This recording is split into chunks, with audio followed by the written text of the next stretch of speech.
Hello everyone, I am Anil Kumar, your biology teacher. Hope you are doing great. आज की class के अंदर हम 5th यूनिट का नेक्स्ट चैप्टर स्टार्ट करने जा रहे हैं, जो है body fluids and circulation. Body को आप सेपरेट कर ले, फ्लूइड एंड सर्कुलेशन के ऊपर ध्यान दे। तो हमारी बॉडी के अंदर कुछ फ्लूइड पाए जाते हैं और वो जो फ्लूइड जो है सर्कुलेट करते हैं। फ्लूइड हमारी बॉडी के अंदर कौन कौन से है? एक भाई हमारी बॉडी के अंदर फ्लूइड है कौन सा? ब्लड। दूसरा, ये अकॉर्डिंग टू 10th क्लास के हिसाब से अगर मैं चलूं तो, और कौन सा फ्लूइड है? लिम्फ। हमारी बॉडी के अंदर जो फ्लूइड है यानी ब्लड और लिम्फ जो है वो सर्कुलेट करते रहते हैं, सर्कुलेशन करते रहते हैं। सर्कुलेशन का मतलब क्या है? सर्कुलेशन का मतलब है transport, transport of nutrient, organic material, oxygen, ions, hormones, etc. to the targeted organ। यानी कि जो टारगेट ऑर्गन है, जो टारगेट ऑर्गन है उस टारगेट ऑर्गन तक हार्मोन भी पहुंच के, न्यूट्रिएंट भी पहुंच के, ऑक्सीजन पहुंच के, आयंस भी पहुंच के, वाटर भी पहुंच के, ऑलमोस्ट हर चीज पहुंच के। तो अगर उसका सर्कुलेशन अगर हो पाता है तो इसका मतलब हम ये कहेंगे कि बॉडी के अंदर सर्कुलेशन जो है ठीक ठाक जो है चलने लग रहा है। लेकिन बॉडी के अंदर जो ये सर्कुलेशन है, ये सर्कुलेशन बिना बॉडी फ्लूइड के जो है वो पॉसिबल नहीं है। तो इसी वजह से जब भी हम फ्लूइड एंड सर्कुलेशन की बात करने लग रहे हैं तो वहां पर बात होने लग रही है सर्कुलेटरी सिस्टम की। तो यानी कि इस चैप्टर के अंदर हम पढ़ेंगे सर्कुलेटरी सिस्टम को। तो अगर आप 10th क्लास के अगर से रिवाइंड करो, हमारी बॉडी के अंदर कितने सर्कुलेटरी सिस्टम होते हैं? तो हमारी बॉडी के अंदर 2 सर्कुलेटरी सिस्टम होते हैं। बता सकते हैं कौन कौन से? एक हमारे अंदर होता है blood circulatory system, circulatory system, और एक होता है हमारे पास में लिम्फेटिक सर्कुलेटरी सिस्टम।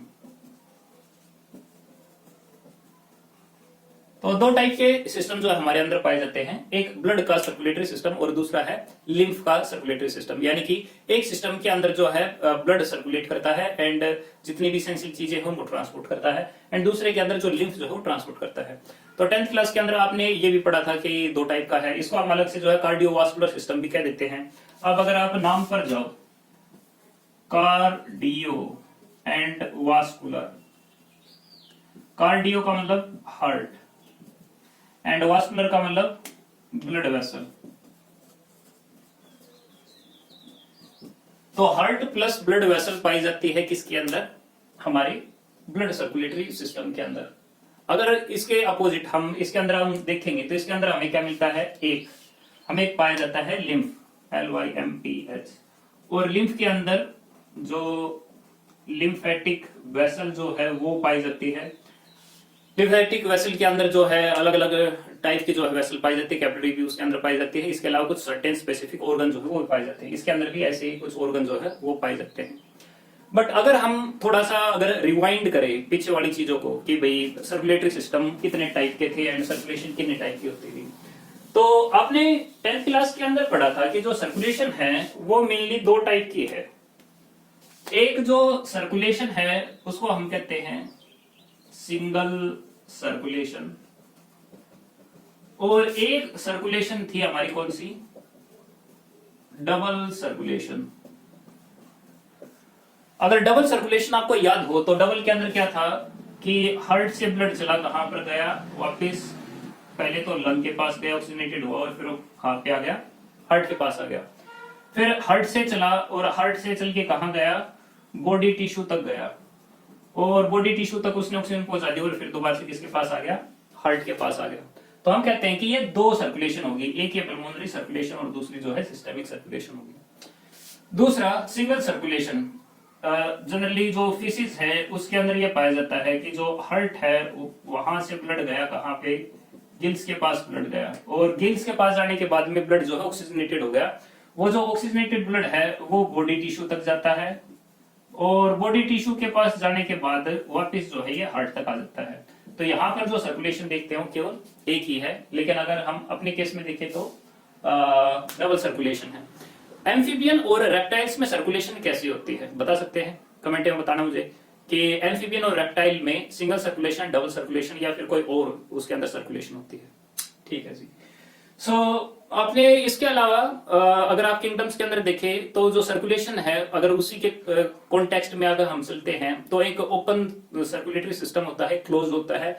ओपन यानी कि उसके पास हार्ट है लेकिन ब्लड वेसल नहीं है, तो जो ब्लड जो है वो बॉडी कैविटी के अंदर जो है फ्लो करता है एंड वापस फिर हार्ट के पास आ जाता है। जैसे कि आर्थ्रोपोड होते हैं, उनके अंदर जो ब्लड होता है वो हार्ट से पंप होकर के बॉडी टिश्यू तक जाता है और बॉडी टिश्यू के अंदर स्पेसिस के थ्रू जाता है, वहां पर कोई ब्लड वेसल नहीं है एंड फिर उसके पास वापस जो है उसके हार्ट के पास आ जाता है। लेकिन अगर ह्यूमंस की अगर हम बात करें तो हार्ट जो ब्लड पंप करता है वो ब्लड वेसल के अंदर करता है एंड ब्लड वेसल से कैपिलरीज पाई जाती हैं जिसके थ्रू एक्सचेंज होता है और वापस फिर ब्लड जो है हार्ट के अंदर आ जाता है। तो हमारा जो सर्कुलेटरी सिस्टम है वो क्लोज्ड है, बिकॉज जो ब्लड जो है वो हमेशा ब्लड कैपिलरी के अंदर जो है वो फ्लो करता रहता है। जबकि अगर हम इंसेक्ट के अंदर देखें या आर्थ्रोपोड के अंदर देखें तो वहां पर जो है क्लोज सर्कुलेटरी सिस्टम है, हमारा ज्यादा एफिशिएंट है, उनका जो है कम एफिशिएंट होता है। ठीक है जी। तो अगर हम सर्कुलेशन की बात करने लग रहे हैं तो पहले हम आ जाते हैं फ्लूइड के ऊपर।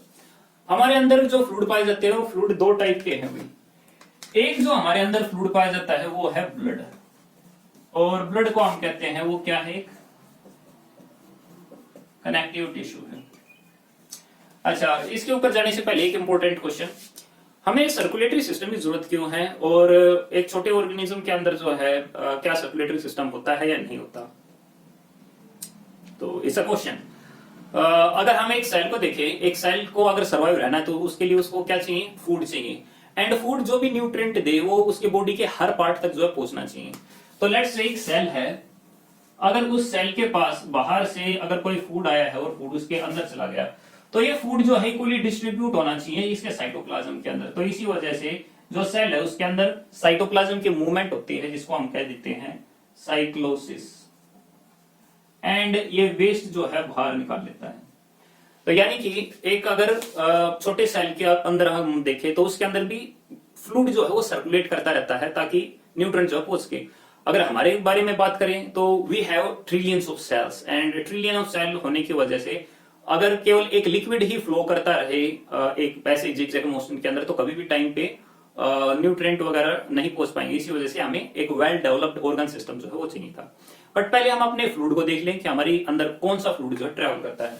तो हमारे अंदर जो फ्लूइड ट्रेवल करता है हम उसको बोलते हैं ब्लड, और जो फ्लूइड है उसको हम बोलते हैं कनेक्टिव टिश्यू।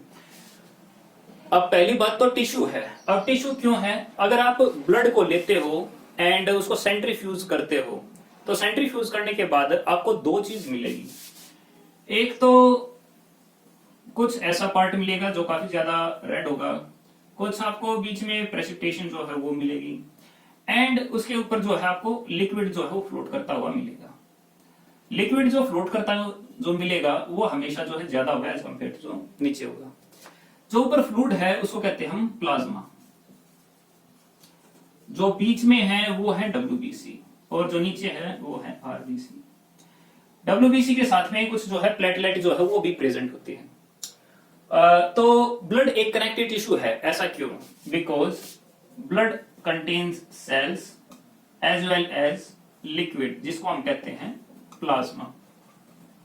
ब्लड के अंदर जो सेल पाई जाती है हम उसको बोलते हैं फॉर्म्ड एलिमेंट्स, जिनका अपना एक रोल है। बट लिक्विड हमें क्यों दिखाई देता है? उसका कारण बड़ा सिंपल सा है, क्योंकि जो प्लाज्मा है यानी जो फ्लूइड है वो है 55% और जो फॉर्म्ड एलिमेंट है वो है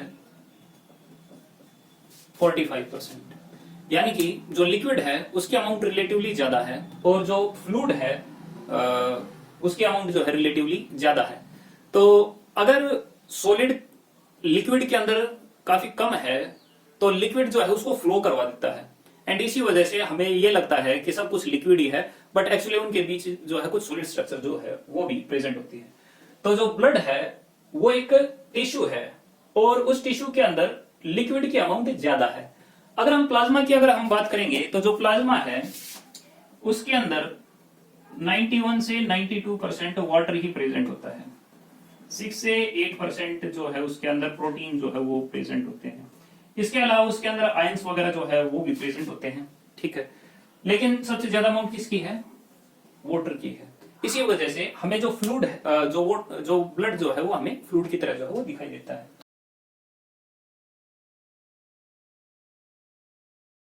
ह्यूमन में ब्लड की अगर बात की जाए कि एक ह्यूमन के अंदर कितना ब्लड होगा, तो वो है वेट का 12th पार्ट। लेट्स सी, एक पर्सन है, उसका वेट कितना है, लेट्स से 60 केजी, तो उसको डिवाइड कर दो किससे? 12 से, तो उसका कितना आ जाएगा? वो ब्लड आ जाएगा, तो 12 पंजे 60। यानी कि 60 केजी वाले पर्सन के अंदर अराउंड 5 किलो जो ब्लड जो है वो होगा, ठीक है, ब्लड होगा। एंड ब्लड का मतलब क्या है कि उसके अंदर फॉर्म्ड एलिमेंट भी होंगे और उसके अंदर प्लाज्मा भी होगा, ठीक है। जनरली आप जब भी टेस्ट कराते हैं उसमें आपको देखने को मिलता है कि 14 ग्राम खून है, 15 ग्राम खून है। भाई वो खून नहीं है भाई, वो क्या है? वो हीमोग्लोबिन है, उसके बारे में हम पढ़ेंगे। बट पहले हम थोड़ा सा प्लाज्मा के बारे में देख लें, फिर उसके बाद हम फॉर्म्ड एलिमेंट के ऊपर आएंगे। हम प्लाज्मा की बात करते हैं तो प्लाज्मा का जो कलर है वो कैसा है? स्टार जैसा उसका कलर है। अगर हम उसके अंदर देखें कि क्या क्या उसके अंदर पार्ट उसके अंदर पाए जाते हैं, तो एल्ब्यूमिन जो है वो उसके अंदर पाया जाता है। एल्ब्यूमिन क्या करता है? ऑस्मोलरिटी जो है वो मेंटेन करता है। अब ऑस्मोलरिटी मेंटेन करने का मतलब क्या? आपने वो कॉन्सेप्ट तो पढ़ा है होगा ही, हाइपरटोनिक, हाइपोटोनिक। अगर एक सेल है, उस सेल को अगर मैं एक ऐसे लिक्विड के अंदर डाल दूं जिसकी वजह से कंडीशन बन गई कैसी? हाइपोटोनिक। तो हाइपोटोनिक होगी तो इसका मतलब क्या है कि रिलेटिवली बाहर जो है वाटर ज्यादा है comparative to inside, and salt जो है अंदर जो है वो ज्यादा है। इसकी वजह से क्या होता है? पानी अंदर चला जाता है एंड ये जो है सेल स्वेल हो जाती है। अगर पानी कंटिन्यूअसली अंदर डलता रहे तो क्या होगा? सेल जो है अल्टीमेटली स्वेल अप हो जाएगी एंड उसके बाद वो फट जाएगी एंड उस सेल की जो है डेथ हो जाएगी।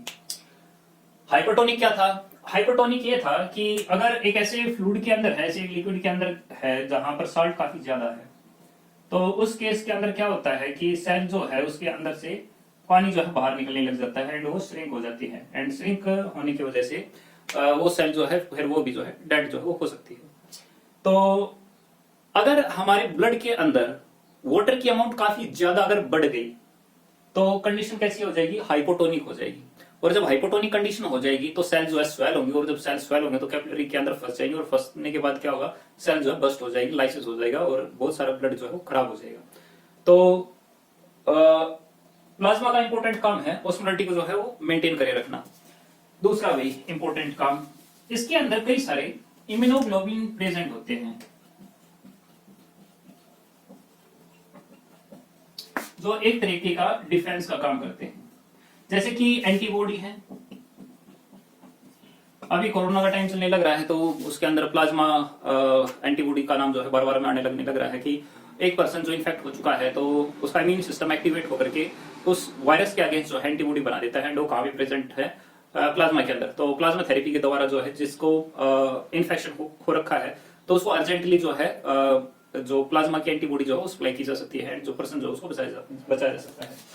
इसके अलावा प्लाज्मा के अंदर और इम्पोर्टेंट क्या है जो हमें याद रखना चाहिए? इसके अंदर प्रेजेंट होता है हिपेरिन।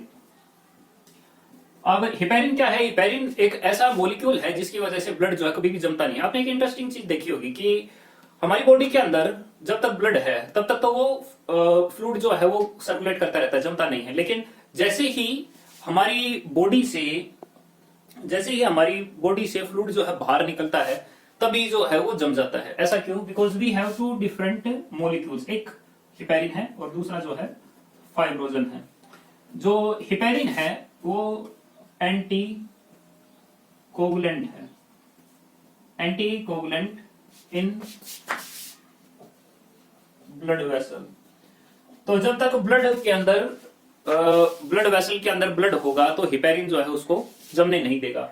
और अगर वो बाहर निकल गया, यानी कि अगर ब्लड जो है वो अगर वो बाहर निकल जाता है, तो ब्लड अगर बाहर निकल गया तो ये जो है कोगुलेट जो है वो कर देता है, कोगुलेटिंग एजेंट। तो ये अंदर क्यों नहीं जमा देता? ये अंदर इस वजह से नहीं जमा पाता भाई क्योंकि ये इनएक्टिव होता है। आपने लोअर क्लास के अंदर पढ़ा होगा कि जो फाइब्रोजन जो है वो एक इनएक्टिव फॉर्म है, फाइब्रिन जो है वो एक्टिव फॉर्म है। तो फाइब्रोजन जो है बाद में कन्वर्ट होता है फाइब्रिन के अंदर और वो एक्टिव हो जाता है जब ब्लड जो है बाहर की तरफ जो एक्सपोज होता है। और कोई प्लाज्मा का काम हो भी, प्लाज्मा का काम है एसिड बेस बैलेंस।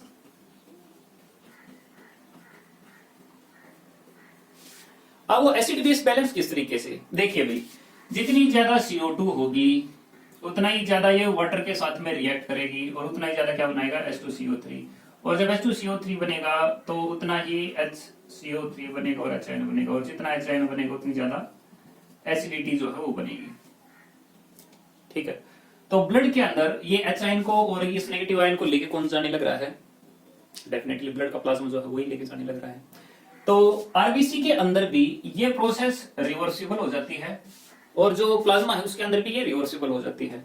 तो इसकी वजह से जो हमारे यहाँ पर ब्लड की जो पीएच है वो स्लाइटली बेसिक रहती है और नॉर्मली कभी भी चेंज नहीं होती, इररिस्पेक्टिव आप खट्टा ज्यादा खाते हो या फिर आप शोर जो है काफी ज्यादा खाते हो, because we have a different system to maintain the pH. इसी तरीके से बहुत सारे आयन जो है वो एसेंशियल होते हैं मसल कॉन्ट्रैक्शन के लिए एंड दूसरी चीजों के लिए।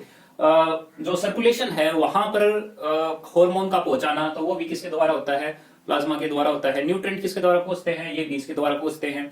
अगर हम वेस्ट को देखें, वेस्ट जो किडनी तक गई है तो वेस्ट का जो फ्लो है क्या वो किसी सेल के अंदर से होकर गुजरता है, नहीं, वो भी प्लाज्मा के थ्रू होता है। तो प्लाज्मा हैज वेरियस फंक्शंस।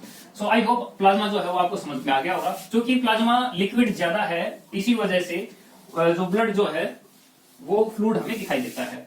अब हम बात करते हैं फॉर्म्ड एलिमेंट्स।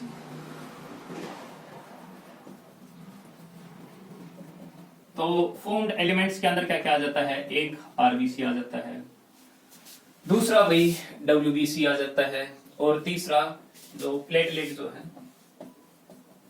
वो इसके अंदर आ जाते हैं। ठीक है, सो पहले हम देखते हैं आरबीसी के बारे में। तो आरबीसी की फुल फॉर्म क्या है, red blood corpuscles. Red blood corpuscles, red blood corpuscles, इसकी वजह से it lead to red colour of blood. तो ब्लड का रेड कलर क्यों है, आरबीसी की वजह से भी है। एंड इसमें भी redness because it binds with oxygen. तो अगर ऑक्सीजन के साथ अगर ये बाइंड होता है तो रेड कलर जो है वो होता है। अब ऐसा क्यों भाई, आरबीसी में ऐसा क्या है जिसकी वजह से ऑक्सीजन बाइंड होती है एंड ये रेडनेस का जो है कलर देता है। तो इसके पीछे रीजन बड़ा सिंपल सा है, पहले हम इसके बारे में थोड़ी थोड़ी डिटेल हम देख लेंगे। इसकी शेप कैसी है, बाइकॉनकेव है। अगर हम इसकी फीचर्स की बात करें तो mature RBC is E nucleated. अब ई न्यूक्लिएटेड का मतलब क्या है, ई को अलग से पढ़ो, न्यूक्लिएटेड को अलग से पढ़ो। ई न्यूक्लिएटेड एग्जिट न्यूक्लियस, यानी कि न्यूक्लियस जो है इसके अंदर जो नहीं होता। Mainly haemoglobin is filled in it. तो इसका मतलब यह है कि ये एक स्पेसिफिक अडेप्टेशन है जिसके अंदर केवल जो हीमोग्लोबिन है वही भरा हुआ है, दूसरी चीजें जो है वो भरी हुई नहीं है। अब आरबीसी का काउंट कभी ज्यादा भी हो जाता है, कभी जो है कम भी हो जाता है, उसको लेकर जो है अलग अलग टर्म जो है वो दे रखी है। तो हम उस टर्म्स को अगर देखें, अगर आरबीसी का काउंट इंक्रीज अगर हो जाता है तो उसको कहते हैं हम पॉलीसाइथीमिया। अगर आरबीसी का काउंट यानी आरबीसी का नंबर अगर डिक्रीज हो जाता है तो उसको हम कह देते हैं एरिथ्रोपीनिया। पैन चल गया एरिथ्रोसाइट के ऊपर यानी आरबीसी के ऊपर। अगर मान लो फॉर्मेशन की बात करें, फॉर्मेशन ऑफ आरबीसी, तो उसको कहते हैं erythropoiesis. Erythropoiesis by erythropoietin. Erythropoietin erythropoietin एक हार्मोन है, और वो हार्मोन किसके द्वारा सीक्रेट किया जाता है? किडनी के द्वारा। तो किडनी एरिथ्रोपोइटिन जो है वो सीक्रेट करती है, और एरिथ्रोपोइटिन जो है एरिथ्रोपोइसिस करवाती है, और जब एरिथ्रोपोइसिस होती है तो आरबीसी की फॉर्मेशन जो है वो स्टार्ट होती है। लेकिन आरबीसी की फॉर्मेशन होती कहां पर है? तो आरबीसी की फॉर्मेशन जो है वो अलग अलग जगह पे होती है। जैसे फॉर्मेशन आरबीसी की कहां कहां होती है? बोन मैरो के अंदर, इन मैच्योर ह्यूमन। अगर इमेच्योर हो, फिटस हो, तो लीवर के अंदर, स्प्लीन के अंदर, इन प्री मैच्योर या फिर फिटल अगर स्टेज होती है तो उनके अंदर होती है। हमारी बॉडी के अंदर जो आरबीसी है उसको स्टोर करने के लिए एक अलग से ऑर्गन भी है जिसका नाम है स्प्लीन। तो स्प्लीन इंपॉर्टेंट है, उसको अलग से ब्लड बैंक भी कहा जाता है क्योंकि it stores the blood cells, ताकि जरूरत पड़े तो उसको जो है वो यूज किया जा सके। इसके अलावा हम स्प्लीन को ग्रेव यार्ड ऑफ आरबीसी भी कहते हैं, एंड वहां पर हीमोग्लोबिन का जो है डिग्रेडेशन होता है तो उसे बिलीरुबिन बनता है। बिलीरुबिन क्या है? बिलीरुबिन एक ऐसा पिगमेंट है जो सिक्रेट किया जाता है लीवर के द्वारा, और बिलीरुबिन से आगे चल के बिलीवर्डिन जो है वो बनता है, एंड जिसकी वजह से वेस्ट जो है उसका कलर जो है वो प्रोड्यूस होता है। तो हीमोग्लोबिन के डिग्रेडेशन से ही ये जो लीवर के पिगमेंट जो है वो बनते हैं। अगर हम ब्लड की बात करें तो ब्लड के अंदर एक पिगमेंट प्रेजेंट है जिसका नाम है haemoglobin. Globin is a protein part, and protein part के अंदर अल्फा चेन पाई जाती है और बीटा चेन पाई जाती है, बिकॉज इट्स ए प्रोटीन। तो अल्फा की भी दो और बीटा की भी दो चेन जो है वो अलग से पाई जाती है। जो हेम ग्रुप है उसके अंदर पाया जाता है आयरन। अब आरबीसी के अंदर हीमोग्लोबिन कितना पाया जाता है? नॉर्मली हम कहते हैं कि 100 ml के अंदर अराउंड 14 ml तक हीमोग्लोबिन जो पाया जाता है। डिपेंड ऑन कि वो मेल है या फीमेल है। फीमेल के अंदर थोड़ा कम पाया जाता है, मेल के अंदर जो है थोड़ा सा ज्यादा पाया जाता है, because of the muscular nature of the male and fatty nature of the female. जब भी हीमोग्लोबिन के साथ में ऑक्सीजन बाइंड होती है तो ये बना देता है Hb4O8। इसको हम कहते हैं ऑक्सी हीमोग्लोबिन।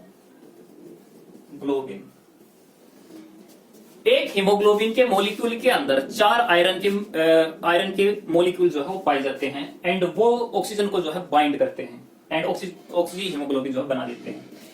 अगर रिवर्सिबल हो तो कौन सा बन जाएगा? तो फिर सिंपल सा है भाई, डिऑक्सीनेटेड ब्लड जो है वो हो जाएगा। तो ऑक्सीनेटेड है, डिऑक्सीनेटेड है। आरबीसी का लाइफ स्पैन कितना है?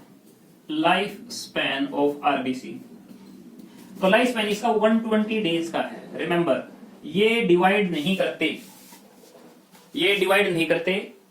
जनरली जो सेल बन गई वो सेल जो सर्कुलेट करते रहती है, एंड ये 120 डेज के बाद में जो स्प्लीन है उसके अंदर जाकर जो है डिस्ट्रॉय जो है वो हो जाती है। आरबीसी का यूज हम इन्फेक्शन हुआ है या नहीं हुआ है उसको देखने के लिए भी यूज कर सकते हैं। उसको हम बोलते हैं एरिथ्रोसाइट सेडिमेंटेशन रेट, इसको बोलते हैं ESR। तो ESR is an diagnostic kit जिसके द्वारा ब्लड उस एक ट्यूब के अंदर डाला जाता है, एंड फिर किस रेट से जो आरबीसी जो है वो सेडिमेंट होने लगने लग रही है।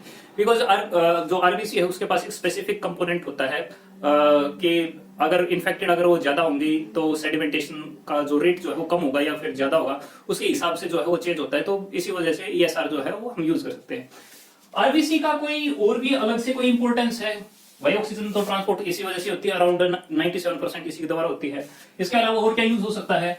जो कार्बन डाइऑक्साइड है वो भी इसके द्वारा ट्रांसपोर्ट होती है, अराउंड 23% जो इसी के द्वारा ट्रांसपोर्ट होती है।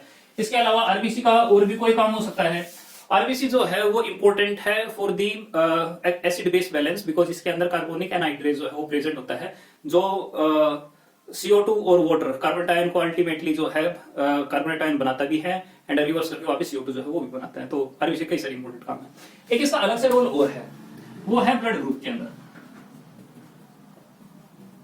तो ब्लड ग्रुप आपने पढ़े होंगे कि blood group can be A, it can be B, it can be A B, it can be O. अगर ए ब्लड ग्रुप ए है तो वो ए क्यों है? बिकॉज जो एंटीजन है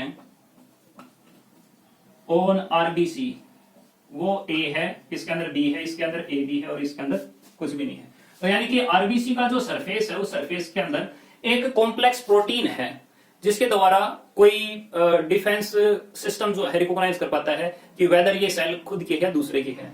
अगर किसी का बी ब्लड ग्रुप है और वो खुद किसी ऐसे पर्सन को ब्लड दे दिया जाता है जिसका ब्लड ग्रुप ए है, तो because of the RBC it has a B antigen which is different from the original person. तो जो डिफेंस सिस्टम है वो इसके अगेंस्ट एंटीबॉडी बनाता है और अल्टीमेटली बी सेल की जितने भी बी ब्लड ग्रुप की जितनी भी आरबीसी होती है वो उसको जो है डिस्ट्रॉय कर देता है। तो इसी वजह से ये ब्लड जो है इसको पास नहीं किया जा सकता, ना इसको ये किया जा सकता। तो नॉर्मल केस के अंदर हम यही पढ़ते हैं कि जो ओ है वो यूनिवर्सल डोनर है एंड ए बी जो है वो यूनिवर्सल रेसिपिएंट है, वो लेता है भाई, ठीक है, किसी से भी ले सकता है। एंड वो क्यों ले सकता है? बिकॉज अगर हम इनके अंदर अगर हम देखें तो it has B antibody, it has A antibody, it has none और it has A antibody, B antibody. तो इसी वजह से एक ब्लड ग्रुप अगर इसको देंगे तो ए एंटीबॉडी जो है इसकी आरबीसी को किल कर देगी, अगर इसका देंगे तो ए की जो इसको किल कर देगी।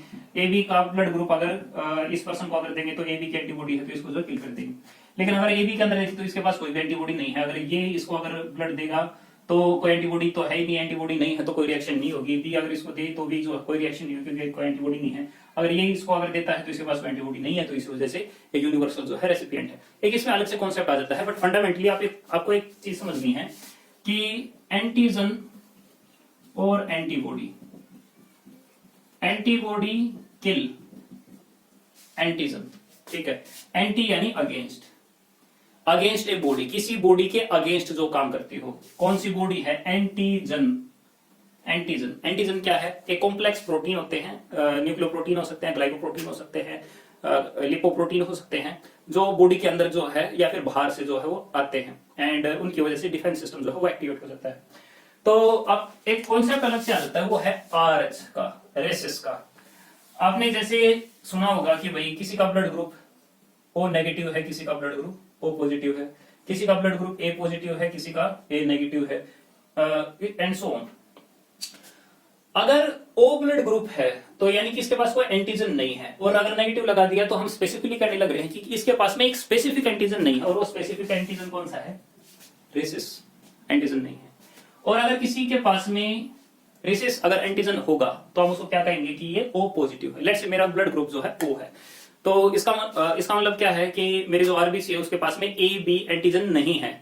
अब मैं ये कहूं कि मेरा ब्लड ग्रुप ओ पॉजिटिव है, व्हाट इट मींस कि मेरे पास ए बी के एंटीजन तो नहीं है but I have rhesus antigen on my RBC. अगर ऐसा होता जाना, there are different type of antigens. A antigen भी होता है, बी एंटीजन भी होता है, एक आरएच एंटीजन भी होता है। आरएच एंटीजन है तो हम पॉजिटिव कहते हैं, और अगर आरएच एंटीजन नहीं है तो हम जो है उसको नेगेटिव कहते हैं। अब मान लो किसी का ब्लड ग्रुप है ए पॉजिटिव एंड एक दूसरा पर्सन है उसका ब्लड ग्रुप है ए नेगेटिव। तो ए पॉजिटिव का मतलब क्या है? इसका मतलब ये है कि इट हैज एंटीजन ए, और प्लस में कौन सा एंटीजन है? आरएच एंटीजन है। ए नेगेटिव का मतलब क्या है? It means it has A antigen,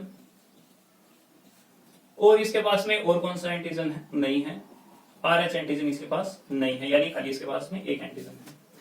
तो लेट्स से अगर कोई एक पर्सन है वो ए पॉजिटिव है और उसने एक सेकंड पर्सन को ब्लड दिया और वो पर्सन ए नेगेटिव है, तो इसका आरएच एंटीजन किसके अंदर चला गया? इस सेकंड पर्सन के अंदर चला गया। अगर कोई एंटीजन जाता है तो पर्सन बी का जो इम्यून सिस्टम है वो एंटीबॉडी, एंड एंटीबॉडी बना करके ये किल कर देता है। किल किसको? RH एंटीजन को। लेकिन जो ये प्रोसेस होती है बहुत लेट होती है। तो लेट्स से अगर किसी का ब्लड ग्रुप A नेगेटिव है, अगर कोई A पॉजिटिव वाला अगर उसको ब्लड दे देता है तो पहली बार उसको कोई रिएक्शन जो है वो नहीं होती, बट RH के अगेंस्ट एंटीबॉडी जो है बन जाती है। अगर सेकेंड टाइम अगर एक पर्सन है उसका ब्लड ग्रुप A पॉजिटिव है एंड वो सेकेंड टाइम अगर इसको ब्लड देता है सेकेंड पर्सन को जिसका ब्लड ग्रुप A है, तो इससे क्या होगा, इससे जो है रिएक्शन हो जाएगी, क्लम्पिंग हो जाएगी और अल्टीमेटली जो हिमोलाइसिस जो है वो हो जाएगा, आरबीसी जो है उसकी जो है डिस्ट्रॉय हो जाएगी। ठीक है। लेकिन अगर किसी का ब्लड ग्रुप, अगर मान लो एक पर्सन है जिसका ब्लड ग्रुप है A नेगेटिव। अब A नेगेटिव का मतलब क्या है कि उसके पास A एंटीजन प्रेजेंट है, लेकिन कौन सा एंटीजन नहीं है, RH एंटीजन नहीं है। अगर RH एंटीजन नहीं है, अगर वो इसको अगर ब्लड देता है तो क्या इम्यून सिस्टम एक्टिवेट होगा? नहीं। क्या एंटीबॉडी बनेगी? नहीं। तो अगर कुछ होगा ही नहीं तो क्या कोई रिएक्शन होगी? नहीं। तो A नेगेटिव को कितनी बार ब्लड दे कोई दिक्कत नहीं है। A पॉजिटिव को ब्लड दे कोई दिक्कत नहीं है। A पॉजिटिव अगर A नेगेटिव को अगर ब्लड देता है तो पहली बार कोई दिक्कत नहीं है, दूसरी बार जो है रिएक्शन हो जाएगी एंड अल्टीमेटली आरबीसी जो है डिस्ट्रॉय हो जाएगी। इसी तरीके से अगर किसी का ब्लड ग्रुप B है, बी पॉजिटिव यानी कि आरबीसी के पास B एंटीजन भी है और कौन सा है, RH एंटीजन भी है, एंड वो अगर ब्लड दे किसको, B पॉजिटिव को, तो कोई दिक्कत होगी? कोई दिक्कत नहीं होगी। अगर B नेगेटिव को दे तो क्या पहली बार में कोई दिक्कत होगी? नहीं होगी। दूसरी बार दिक्कत होगी? यस, क्योंकि इम्यून सिस्टम एक्टिवेट हो चुका है, एंटीबॉडी जो बन चुके हैं। अब जो है ये इसके आरबीसी को जो है, एक ऐसे ही केस आता है एरिथ्रोब्लास्टोसिस फेटालिसिस। एरिथ्रो यानी आरबीसी, फिटस यानी वोम के अंदर जो बेबी डेवलप होने लग रहा है। एरिथ्रोब्लास्टोसिस फेटालिसिस यानी कि फिटस के अंदर जो आरबीसी है वो डिस्ट्रॉय होगी, एंड वो डिस्ट्रॉय क्यों हो गई? Because of mother antibodies enter into the foetus, and उसकी वजह से उसके अंदर रिएक्शन होगी और अल्टीमेटली जो है जो बच्चा जो है उसकी डेथ हो गई वोम के अंदर ही। इसको थोड़ा समझते हैं भाई। लेट्स से एक फीमेल है, उसका ब्लड ग्रुप ले लेते हैं ए नेगेटिव, लेट्स से वो है RH नेगेटिव। एक मेल है, उसका ब्लड ले लेते हैं RH पॉजिटिव। इन दोनों की मैरिज हो गई और मैरिज होने के बाद में एक बच्चा हुआ और जो बेबी हुआ उसका ब्लड ग्रुप RH पॉजिटिव है। तो अगर मैं इन अदर वर्ड ले लूं, इसका A पॉजिटिव था, इसका A नेगेटिव था और बच्चे का ब्लड ग्रुप कैसा आ गया? A पॉजिटिव आ गया। तो जब भी बर्थ होता है बेबी का, तो अम्बिलिकल कोड जो कि नेवल के साथ में और प्लेसेंटा के साथ में जुड़ी होती है, वो अम्बिलिकल कोड जो है वो टूटती है, और टूटती है तो यूट्रस के अंदर कुछ ब्लड जो है वो गिर जाता है। एंड जब यूट्रस के अंदर ब्लड गिरता है तो उसकी वजह से जो बेबी है उसका ब्लड वुमेन के वोम के अंदर एक्सपोज हो जाता है, जिसकी वजह से इम्यून सिस्टम एक्टिवेट होता है, और इम्यून सिस्टम के एक्टिवेट होने की वजह से antibody against the RH factor जो है वो डेवलप होने लग जाती है।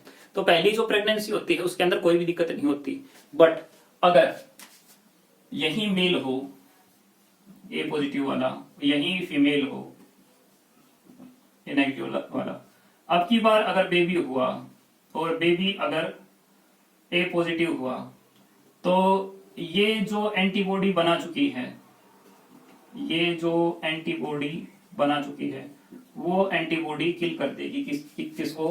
बेबी के आरबीसी को, और अल्टीमेटली उसकी डेथ हो जाएगी। इसी को कहते हैं हम एरिथ्रोब्लास्टोसिस फेटालिसिस। ठीक है।